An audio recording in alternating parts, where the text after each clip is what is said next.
There's a story I heard a while ago. A couple was in the kitchen preparing Sunday dinner. They were going to make a roast, potatoes, vegetables, the whole thing.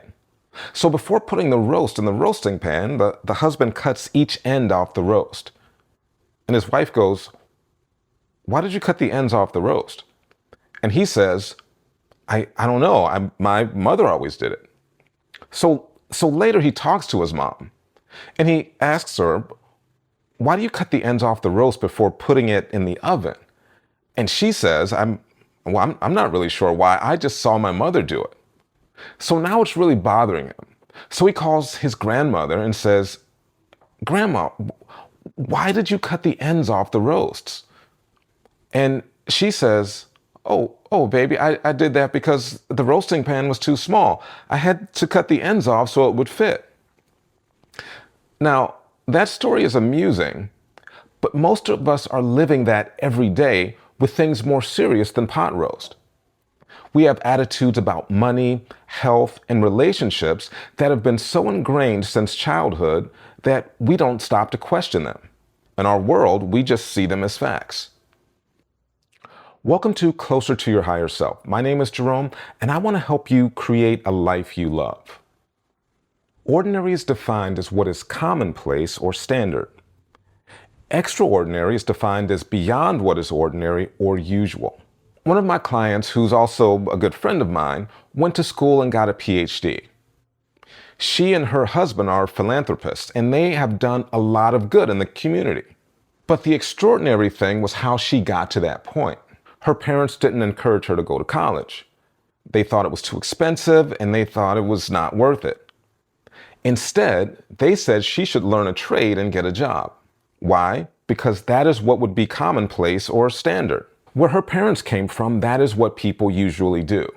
So it took a lot of determination to go against the grain and to do all the things you have to do to go to college when your parents aren't supportive.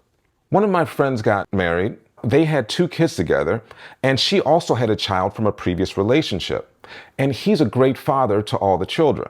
He did all this even though his father wasn't around as he was growing up. He didn't like that experience, and so he was determined to give his kids the experience that he didn't have. Now, when people talk about breaking cycles or ending generational curses, that's what they're talking about. How easy would it be to do the same thing his father did? That's what most people do.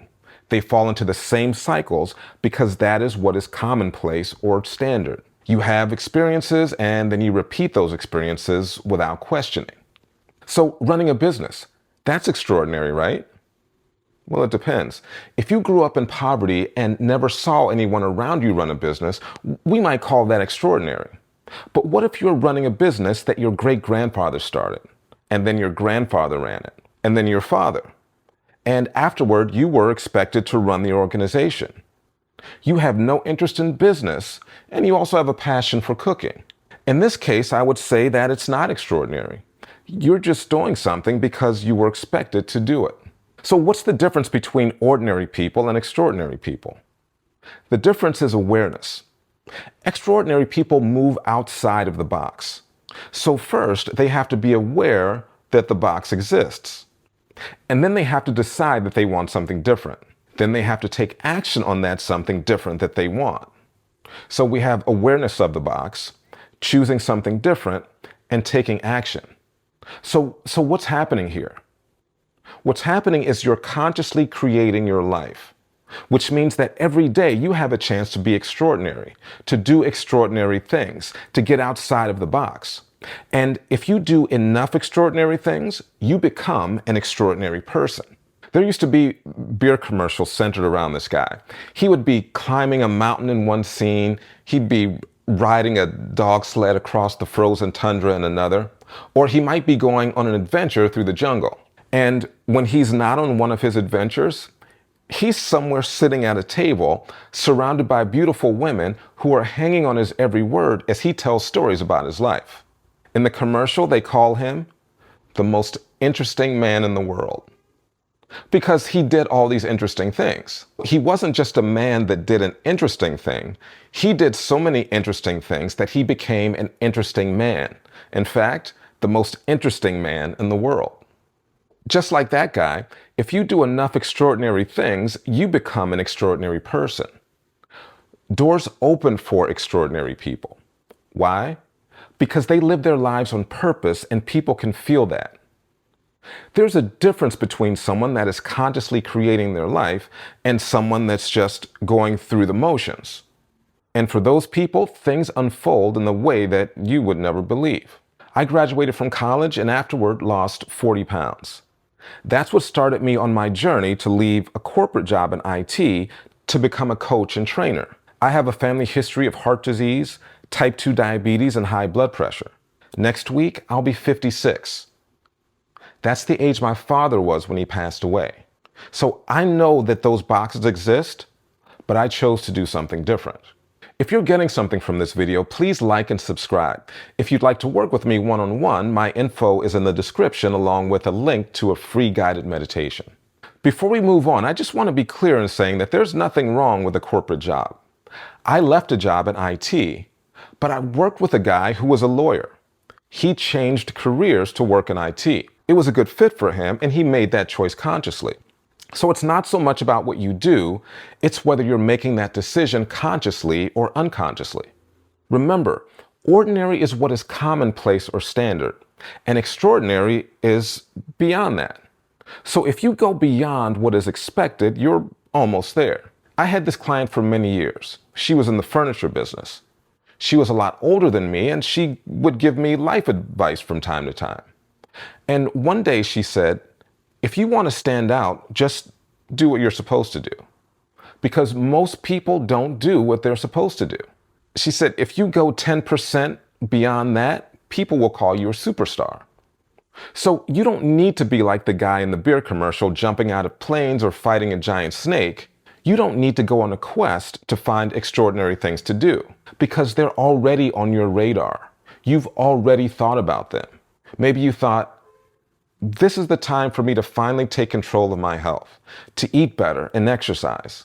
Or I'm going to examine my life to figure out why I keep letting people close to me that don't deserve to be around me. Or I'm going to research what it takes to start that business that I always wanted to start. So those three things I just mentioned, they aren't commonplace or ordinary. If they were, everyone would do them.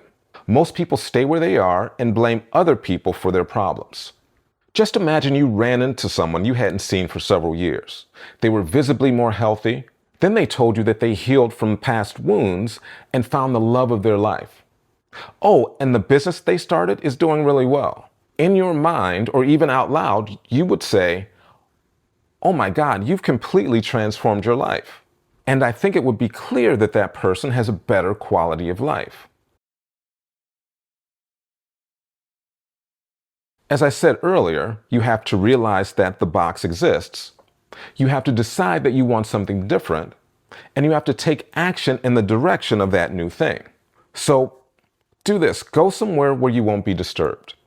Take out a piece of paper and write down something that you'd like to change about your life, or a place where you've clearly been living in a box, just putting your head down and going through the motions. And then write down what it would look like when you got outside the box, when you had some success. See yourself doing it and imagine how it would feel. Then write down 3 things that could get you started on that journey. Decide which one is easiest and then do that thing.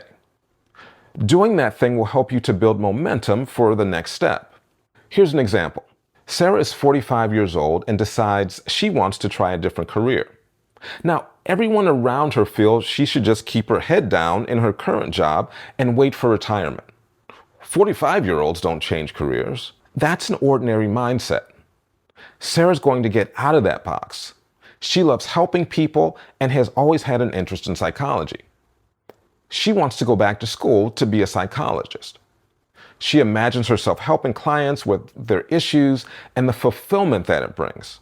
Not to mention being able to make more money. She then starts to think, what would I need to do to move in that direction? Well, she'll have to look for a way to pay for school. She will have to get her transcripts from her previous school. She needs to choose a school so she could get on websites of the universities she's interested in and find out more about their programs. Which one of these is the easiest? Well, in my opinion, getting on the website to find out more about the schools and their programs. That will start her momentum and most likely lead to the next thing that she needs to do, the next step on her journey to becoming an extraordinary person. So try this exercise and let me know in the comments about your journey to becoming an extraordinary person. And I'll see you next time on Closer to Your Higher Self.